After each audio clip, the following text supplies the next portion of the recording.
የእናቱን ሬሳ ቤት ጥሎ የእናቴን አደራ ቃሏን አሟላለሁ ብሎ ትምህርት ቤት መሄዱ በጣም ነው የገረመኝ ማለት ነው። እሷ የሞተች ቀን ፈተና ነበር። የተናገረችውን ቃል አስታወሰች። ለነገር አይደለም በቃ ትምህርቱን እንዳለ አቋርጥ እና ይሄን ፈተናም እንደወስድና ልጆችንም እንደማሳደግ። አንዳንዶች ምን አለ ሐዘኑን ከተወጣ በኋላ ልጅ ነው ይደርሳል የሚሉ አሉ። ዛሬ ፈተና ለምንም ማድረግ የምትችለው ነገር የለም ማለት። ስለዚህ እኔም እነሱ እንደዛ ሲሉኝ የእናቴን ቃል አስታወስኩ። ወገብ ላይ አስርቶ እሱ ማለት ነው አዝሎታ እዚህ ላይ እንትን ብሎ ሱቅ ከፍቶ በዚህ እጅ ቡና ነው የሚያፈላው፣ በዚህ እጅ ሱቅ ነው የሚሸጠው። ልጁ ደግሞ ወገብ ላይ ነው። ለእናቴም አጥሚት ይሰራ ነበር። ለልጆቹ ምግብ እያበሰልኩ አበላቸው ነበር።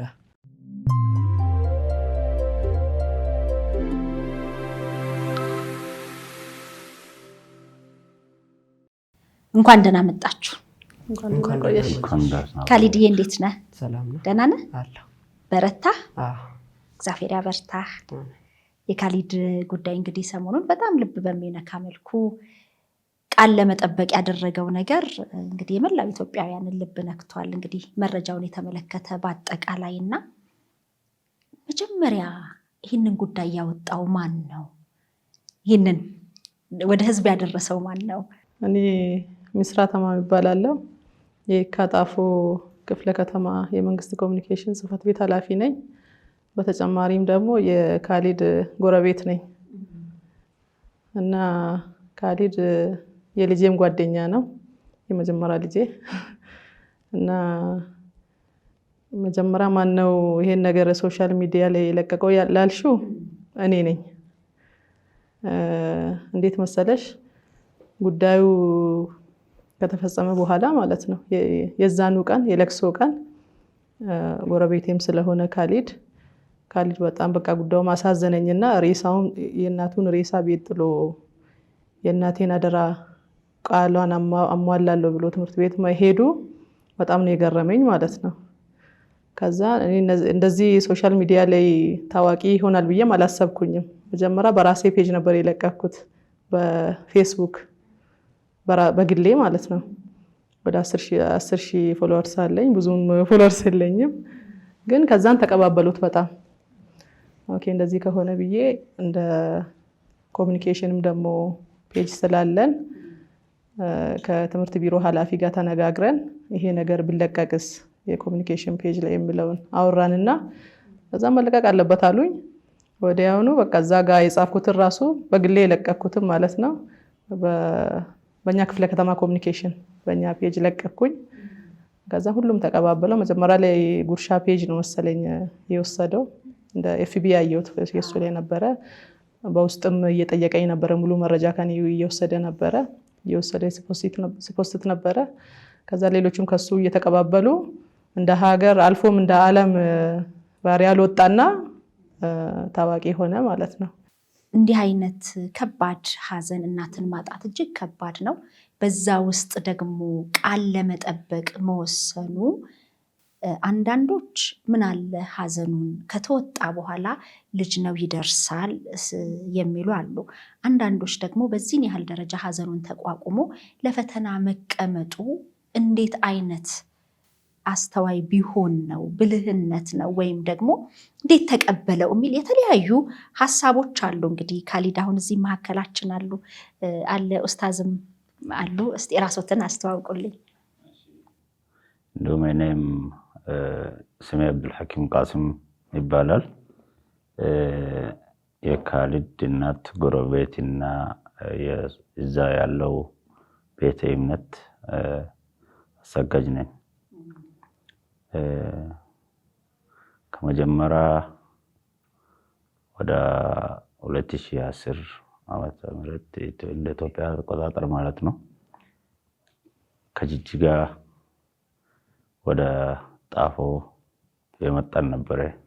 አንድ ላይ ከካሊድ ቤተሰቦች ጋር ካሊድ ቤተሰቦች ጋር አንድ ላይ መጣን ነበር። እዚያ ጋር ቤት ተሰርቶ በመንግስት በኩል ያ ጊዜ ይታወቃል። ያን ጊዜ ከመጣን አባቱም ነበረ ጥቂት ጊዜ ብቻ ቆዮ እሱ ወደ ኋላ ተመለሰ ወደ ጅጅጋ። እናቷ በጣም ጀግናና እናት ነበረች። ከዛ ልጆቿ ብቻ ማሳደግ ጀመረች እሷ እና ልጆቹ ትናንሽ ነበሩ። እነሱም ከአንድ ክፍል ጀምሮ እስከ 8 የተማረ ነው። እዚህ ሲደርስ ብቻው ትናንሹን እናቷ ሲያገዝ ነበረ ካሊድ። እናቷ ደግሞ ትንሽ ሱቅ አላት እዛው የልጆች እንትን ማማለሻ ማለት ነው። እዛ የሰራች ነበርና እሱና እሷ ብቻ ነው ቤት ውስጥ የነበሩ። በቃ ጊዜው ደርሶ ማንም ሰው ከዱንያ ይሄዳል።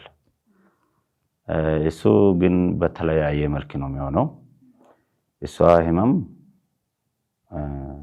እጥ ነበር ሆድ ላይ ወጥቶ የሆነ ነገር ዘራ የወጣው። አዎ ከዛ ወደ ጤና ጣቢያ ሄደችና አንድ ጊዜ ለሕክምና ሄደችና ልጆቼ ብቻ ነው በሚል ሐሳብ ተመለሰችና ያስታምማት አልነበር አላስታመምና ይቺን ነገር ቢያስወጣ ብሎ ሐሳባ ደህና ናት። ያን ጊዜ አላስወጣም ከታመመ እዚህ ልጆች ማን ነው የሚያሳድገው በሚል ሐሳብ ተመለሰችና በቃ ስትሄድ በኋላ ላይ ወደቀች።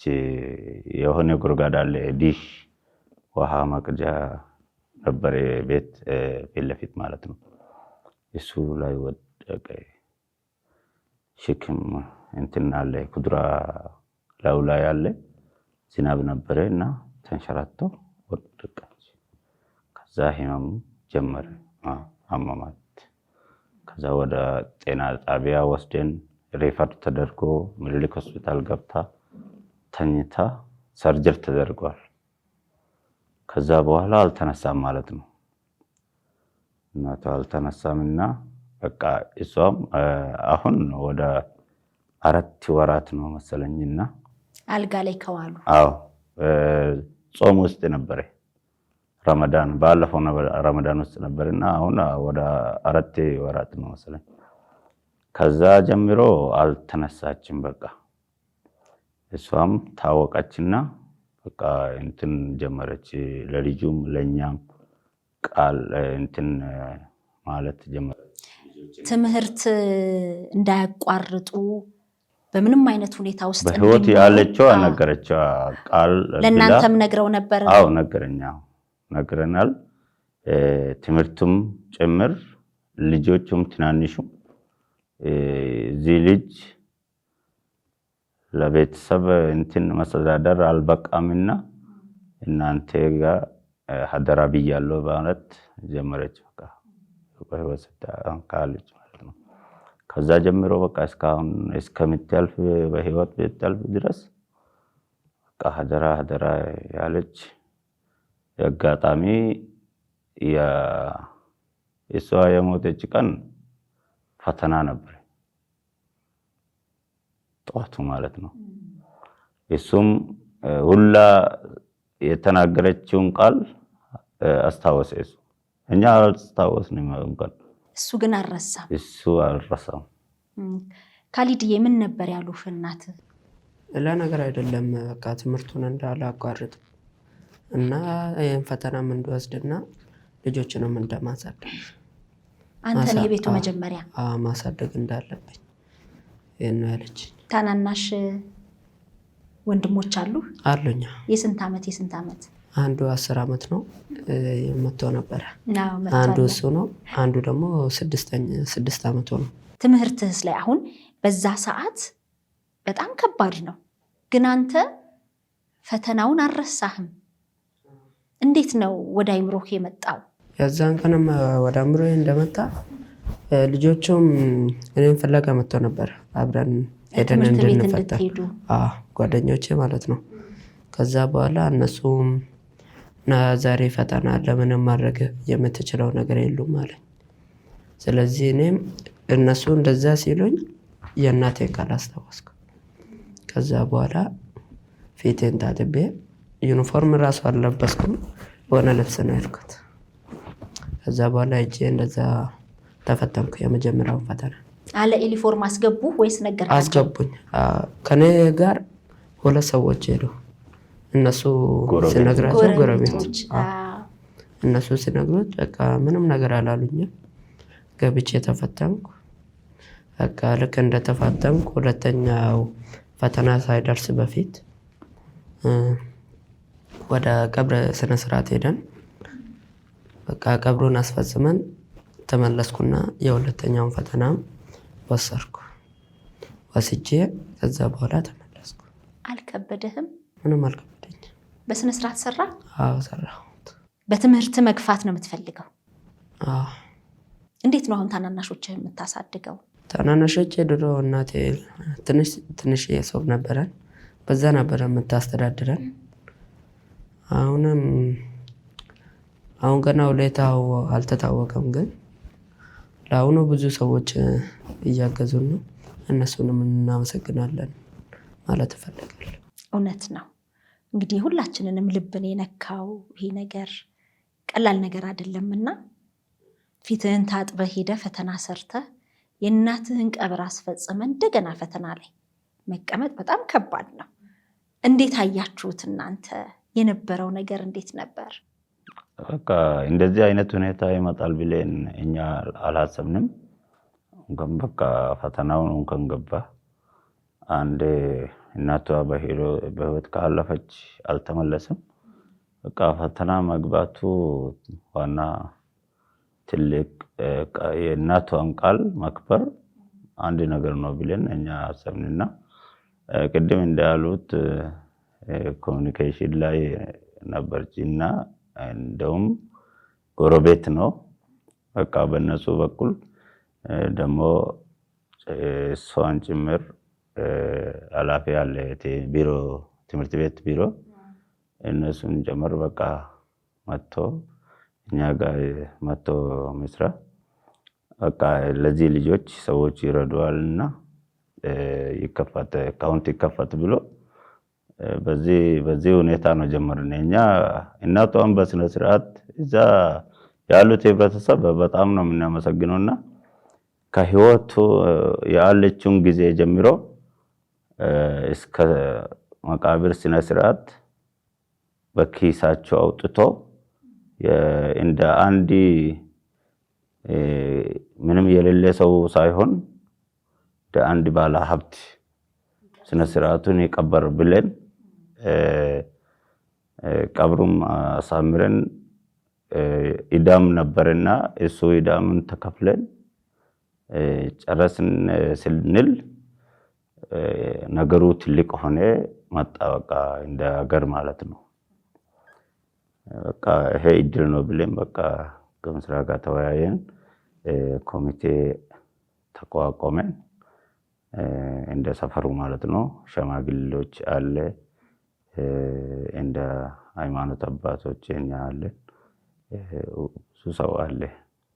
በቃ እስከዚህ ድረስ አመጣን። ይኸው እውነት ነው። በጣም ወደኛም እንግዲህ በተለይ ስዊድን የምትኖር ሊሊ የተባለች የመጀመሪያ ድጋፍ አድርጋ እነ ካሊድን እኔ አስተምራለሁ የሚል ቃሏንም ሰጥታ የተወሰነ የገንዘብ ድጋፍም ልካ እንደው ብታቀርቧቸው ብላ ወደኛም የላከችው እና እንደ ኮሚኒኬሽን ባለሙያ ይሄንን እንዴት ነው የምትገልጹ? ጉርብትና አለ፣ ሀዘን አለ። እንግዲህ በዛ ውስጥ ምንድን ነው የምትነግሪኝ? አዎ እንግዲህ ያው ይሄ ነገር ከተፈጠረ በኋላ አሁን ኡስታዝ እንዳነሱት ማለት ነው ምን መሆን አለበት የሚለውን ተነጋገርን ማለት ነው። አካውንቱ ሳይከፈት በፊት አካውንቱ እንዴት መከፈት አለበት ብለን ባንክ ሄደን ስንጠይቅ ለሱ ብቻ ለመክፈት ነበረ፣ ለካሊድ ብቻ ማለት ነው። ስንጠይቃቸው ለካስ በባንክ ህግ ደግሞ 18 ዓመት ካልሞላው ብቻውን መንቀሳቀስ አይችልም። ከዛ ሌላ 2 ሰው ያስፈልጋል ስሉን እንደገና ወደ ሰፈር ተመልሰን ሰው ሰብስበን ኮሚቴ አዋቅረን ማለት ነው። ህዝቡ ነው የመረጣቸው እነሱን። እሳቸው መስጊድ አሰጋጅ ናቸው። አንድ የሀገር ሽማግሌ ተጨምሮበት ከካሊድ ጋር በ3 ሰው ስም በስንቄ አካውንት እና በአዋሽ አካውንት ተከፈተ ማለት ነው አካውንቱ። ከዛ ህዝቡን በዛ በኩል እርዳታውን ማስገባት ጀመረ እና ሊሊ ደግሞ ሶሻል ሚዲያ ላይ ለቃ ነበረ። አድራሻውን ፈልጉልኝ፣ ይሄን ልጅ ማስተማር ፈልጋለሁ፣ የቤት ክራይ ችዬ፣ ሞግዚት ቀጥሬ፣ የትምህርት ቤት ችዬ ምናምን ብላ ለቃ ነበረ። ግን የእኛን አድራሻ አላገኘችም ነበረ። በዛ መሀል አጭበርባሪዎች አንዳንድ ሰዎች በመሀል እየገቡ እሷ ጋር በኢንቦክስ ማለት ነው፣ በኋላ ነው እሷ የምትነግረን፣ የካሊድ ጎረቤት ነን፣ የካሊድ ዘመዶች ነን እያሉ አካውንት እየላኩላት ነበረ። ሌላ የራሳቸውን አካውንት ማለት ነው ለራሳቸው ሊጠቀሙበት። በጣም ነው የገረመን። ከዛ በኋላ ትክክለኛውን አድራሻ ካገኘች በኋላ እኛ ጋር ደወለች። ካሊድን በቪዲዮ አናገረችው። በጣም ደስ አላት ማለት ነው። ከዛን በቅርቡ 100,000 ብር አስገብታለች ለሞግዚት፣ ለቀለባቸው፣ ለአንዳንድ ነገር የሚሆን ማለት ነው፣ ለዚህ ክረምት የሚሆን። በቀጣይነትም ደግሞ መርዳት እንደምትፈልግ ማስተማርም እንደምትፈልግ ነግራናለች። አሁን እኛ የምንፈልገው ከኢትዮጵያ ሕዝብ አሁን ቤታቸው ቆርቆሮ በቆርቆሮ ነው፣ ከላይም ከታችም ቆርቆሮ በቆርቆሮ ነው ቤቱ የተሰራው።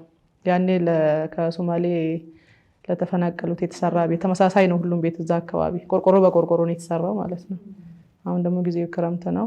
ዝናብ ሲዘንብ ዝናብ ሊያስገባ ይችላል፣ ጎርፍ ሊገባ ይችላል። ለህፃናቶቹ ምቹ አይደለም።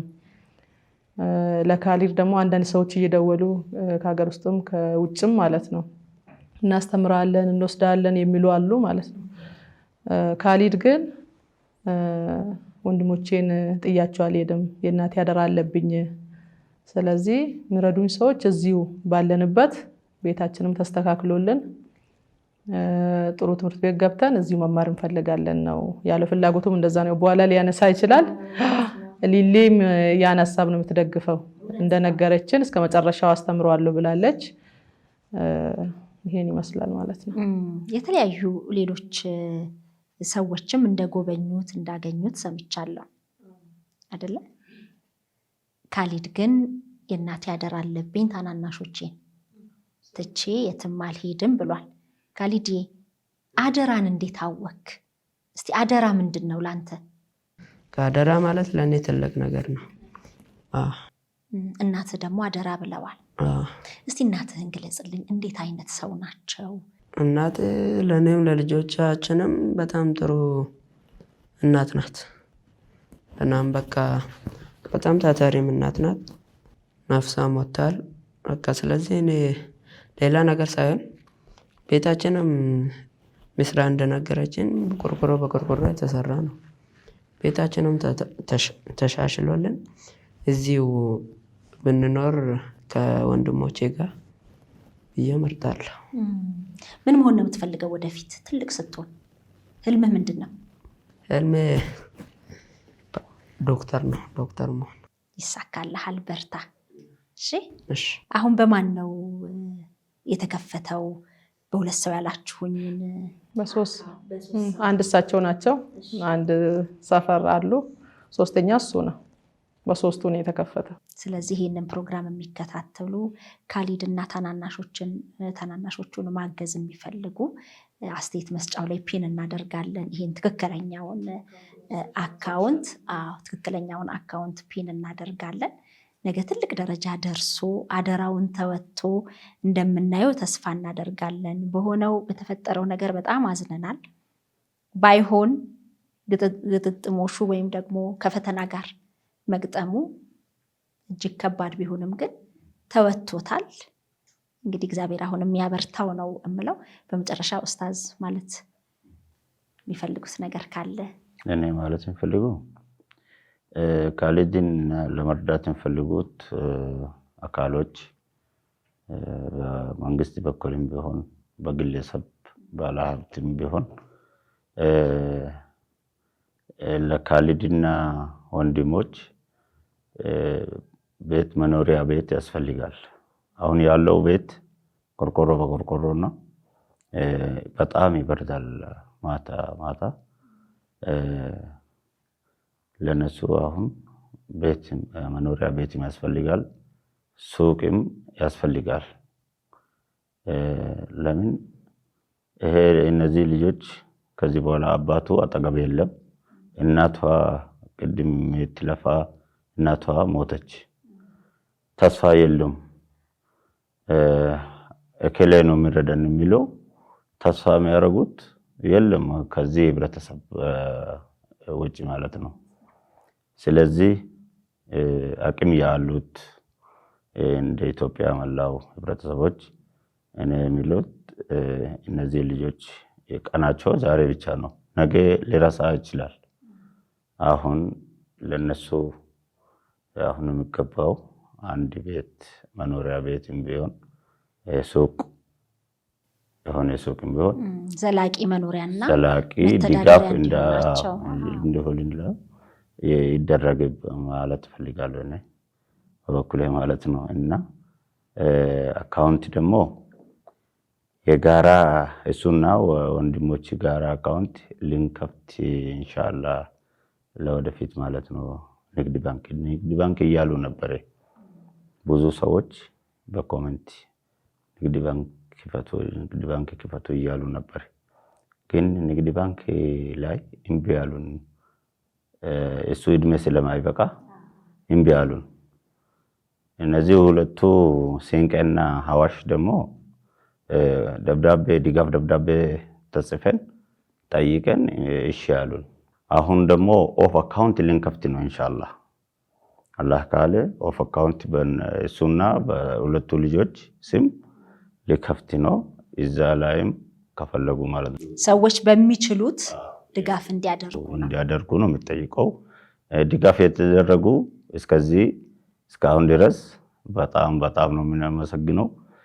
አንዳንድ መንግስት አካላት እንደ ሸገር ከተማ ትምህርት ቢሮ ኃላፊ ነበሩ፣ እኛ ጋር መጥተው ነበሩ። የክፍለ ከተማውም መጥተው ነበሩ፣ እኛ ጋር ነበረ። እሱ ከመጀመሪያ ጀምሮ እስካሁን ድረስ እኛ ጋር ነበረ። የክፍለ ከተማው የትምህርት ቢሮ ኃላፊና ኮሚኒኬሽኑ ያው እስከዚህ ድረስ መጥቶ የተለያየ አካሎችን ማመስገን ፈልጋለሁ። ከውጭ አብሽር እንረዳለን እያሉም አሉ። እነሱም እናመሰግናለንና እዚህ ከተማ የአዲስ አበባ ከተማ ከንቲባ ክብርት ወይዘሮ አዳነች አቤቤም አንዳንድ ቃል እንሰማለን። እዚህ ሶሻል ሚዲያ ላይ ይመጣሉ፣ የመጣችን ነው የሆነ ነገር ተዘጋጅተሃል የሚል ቃል የሰማንን ነው። እንጠብቃለን። እሷም በክብር እንቀበላለን ማለት ነው ፈልጋለሁ።